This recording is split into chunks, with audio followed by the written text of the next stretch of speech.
For this for loop, I'm going to define a counter here. This counter is used to index which book we want to delete from our book collection.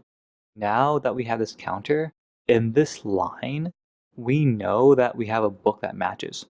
In this scenario, I want to use the lists pop method, and this takes an integer, which is the index in the list for whatever book we want to remove.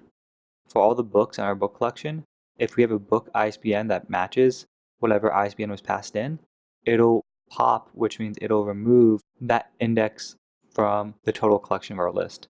We need to make this counter, instead of always being hard-coded to 0, actually increment each time a book is iterated through in our total collection. Now, for every book in our books collection, we'll add 1 to this counter. So by the end, this will reach the total size of the book collection.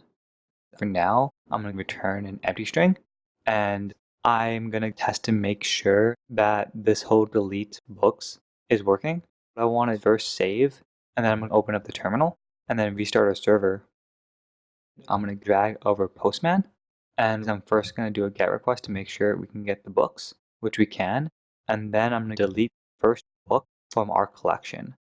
When we do this delete method, and then we do a GET, we should not see the book with name A in this book collection anymore. Let me send this, and we see that we get a 200 OK with an empty body, but this doesn't necessarily mean that this is working. We just set that to make sure that things are easy to work with. Now that when I hit send, I see that the book named A is removed, and I still see book C, D, E, etc.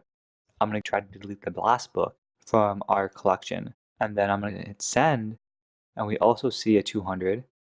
Let me do another GET request, and now we should not see the book named S. We should see OPQR and not S. Let me send that. So we see R, we do not see S, and then we also see the book A removed. As you can see, everything is working as expected. Now, the next thing we need to do is send back the correct response headers and status codes to our client, since we haven't explicitly set those yet.